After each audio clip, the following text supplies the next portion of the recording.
everyone present here. I extend my deepest gratitude to our panelists for spending their valuable time with us and sharing their inputs with us.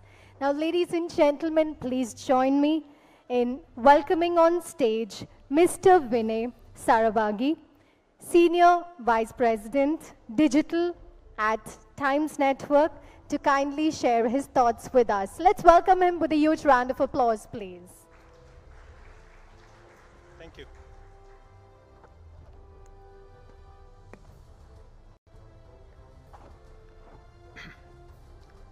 Good morning, esteemed educators, policymakers, public intellectuals, and people from Chennai's public intelligentsia.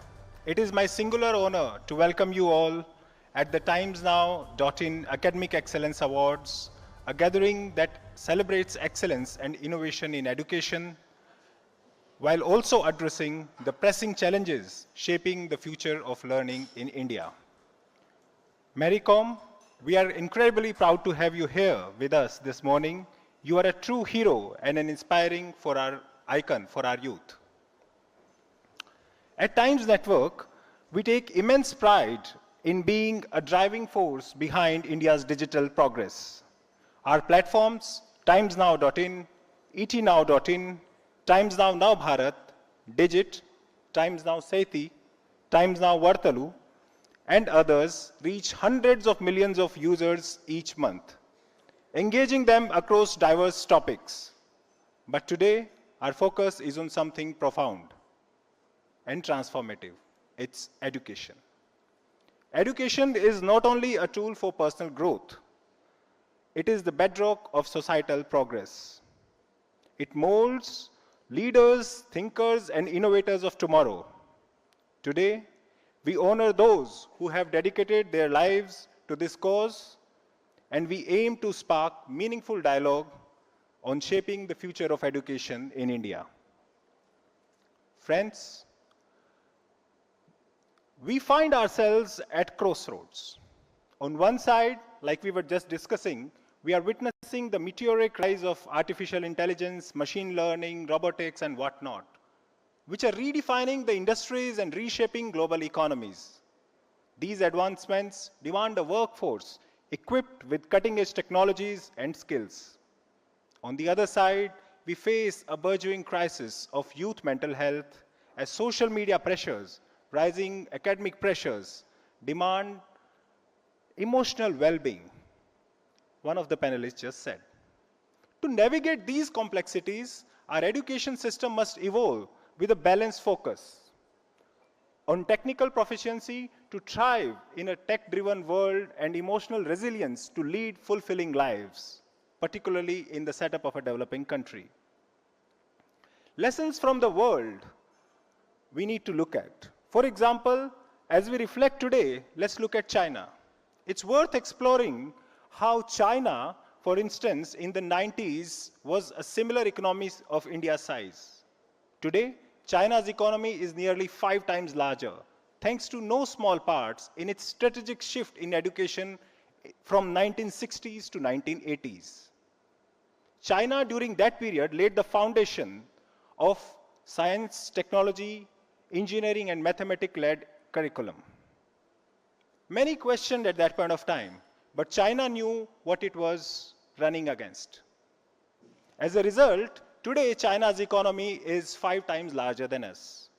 Of course, there are other factors driving that too, but we today have to look into the factors how India's overt focus on humanities may need some relooking when we consider the future. Of course, cities like Chennai, Bengaluru, Hyderabad, Kochi, and many institutions in southern India in particular have led and given India a strategic direction in this aspect. And I would like to thank you all for that this morning. In a world like today, when we are talking about the future of education, we also need to look at who we are teaching, what we are teaching for, and what's the end goal we are looking at. So first, let's talk about how we teach. Traditional methods of rote learning will no longer suffice. We have already learned that in the era of Google and Meta and whatnot, and with going forward, our children probably will know better than us when it comes to just the details. Before coming to the classroom, they might just have done the AI search or done the AI query, or maybe parallelly they are running an app on their mobile as the teacher is trying to ensure that the children are away from mobile phone. In such a context, inquiry-based learning must replace passive absorption of simple facts. We need to ensure that our children do project-based learning, connect theoretical knowledge with real-world challenges. In this aspect, hybrid knowledge and models should combine traditional pedagogy with digital tools and experiential learning. That brings me to the second point, what we teach. Of course, like we discussed in the panel just now, human values and the core cultural ethos are going to be at the heart of it. But at the same time, we do need to introduce newer technology to our children. We simply can't let the world move on at a faster pace while our children struggle. In this context, teaching students about not just AI, robotics, machine learning, etc., but also challenges of tomorrow like climate change. Teaching students about green technologies, sustainability, some of our cultural practices when it comes to climate resilience, preparing them for a world that we all have not seen. Emphasizing digital citizenship and safety. I think sir was just giving an example of how we can teach children from very young age, and we do need to do that, on how they should ensure their safety in a social media environment. Today we live in a world where an 8-year-old or a 12-year-old might be getting exposed to the kind of information in traditional setup we could protect them from. But today it is that much tougher. This brings me to the third point, which is who we shape. Beyond academic skills, we must nurture emotional intelligence and mental resilience among our students. Establish robust counseling systems in every school, incorporate programs in mindfulness, stress management, and peer mentorship. Other than celebrating arts, we need to certainly push our children more towards sports. And today we have none other than Mary Kom with us, and we should learn from her that how sports can not just teach competitiveness, life skills, etc., but also integral and holistic development. Friends, transforming education is no small feat. Countries have been made and destroyed on how they laid the foundation of their schooling system in early years, decades, or sometimes centuries ago. It requires collaboration, public-private partnership, not just at the local level, but at the state level, central level. We need to all move in a cohesive way. We need to build infrastructure, not just in terms of brick and mortar, better schools, air-conditioned schools, and so on and so forth, but also the soft infrastructure which will make our pedagogy most advanced.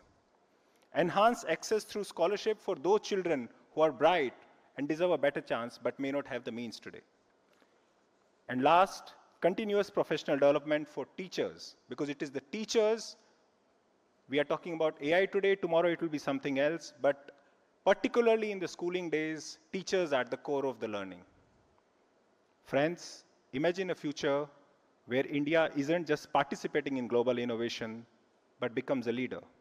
A future where Chennai, Bengaluru, Kochi, Hyderabad, and our other cities become global hubs for STEM excellence. Powered by students who are not just skilled, but truly inspired. Students who are not just good at what they do, but are also good human beings. With that, I would like to call you all architects of future, that together we can empower students to think critically, act responsibly, and lead with empathy. Let us commit to shaping a generation that will not only succeed, but transform our great country. Thank you.